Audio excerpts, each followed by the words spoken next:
it comes from your fingers, it comes from your personality and your heart. I want to play like I mean it, you know, like I play as fierce as I can. I'm not so concerned with mistakes as playing like I really mean it.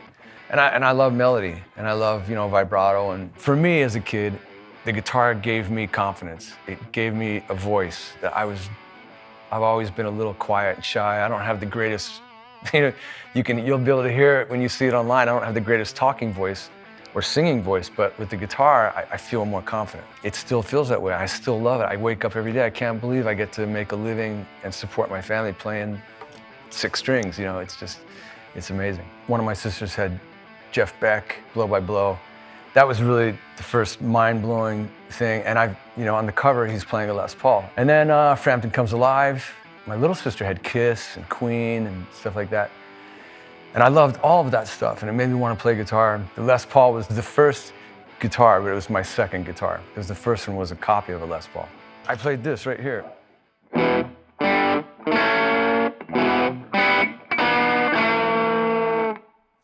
Just like that.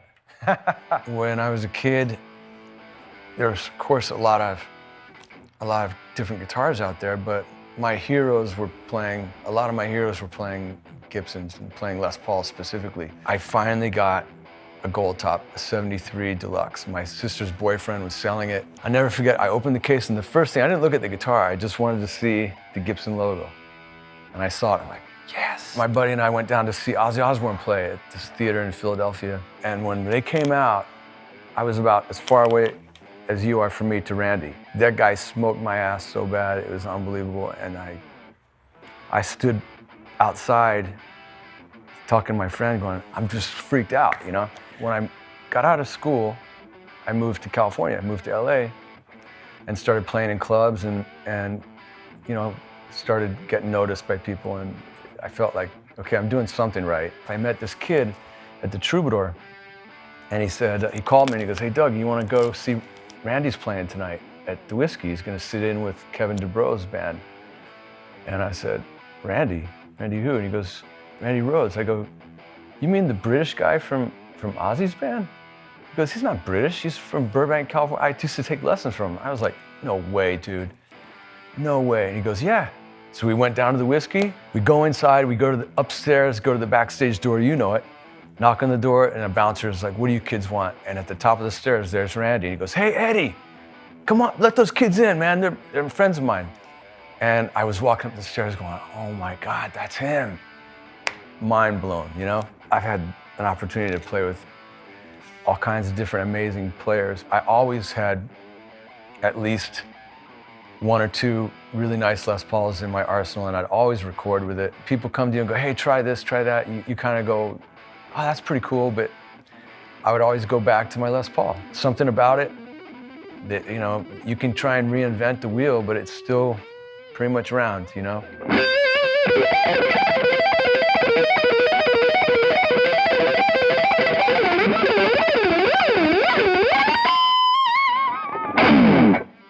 So yeah, right out of the box, the thing pretty much blows me away. I'm checking out the new tribute Les Paul that Gibson's just put out here. Sonically, it's super fat sounding, which you'll hear. It seems like it's really comfortable weight-wise.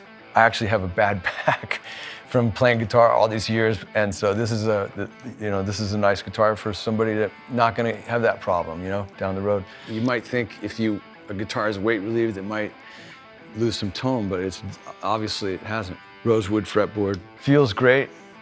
It's got a nice fat neck. It's not too fat, it's not too thin. It's really good, I think, overall for, you know, appealing to everybody. These pickups, one of the cool things about it is they feature the Alnico 2 magnets, which is really a tone magnet. These guys have been building pickups since the early 50s, or probably even before that.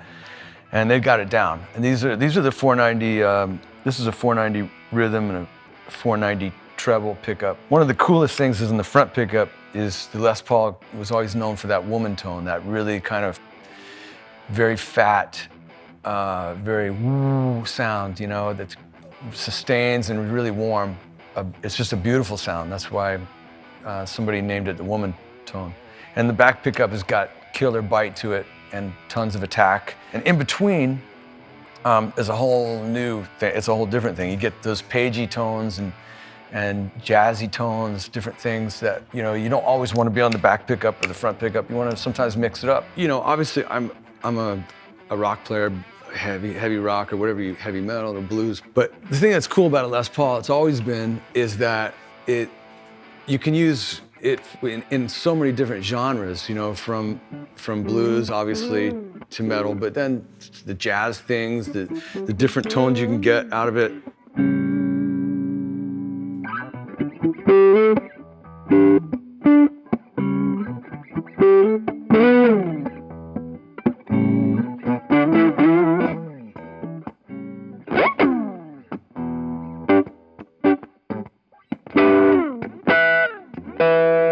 That's one of the great things about it is that you won't get pigeonholed using a Les Paul. I put this thing through the paces and it stands up for sure.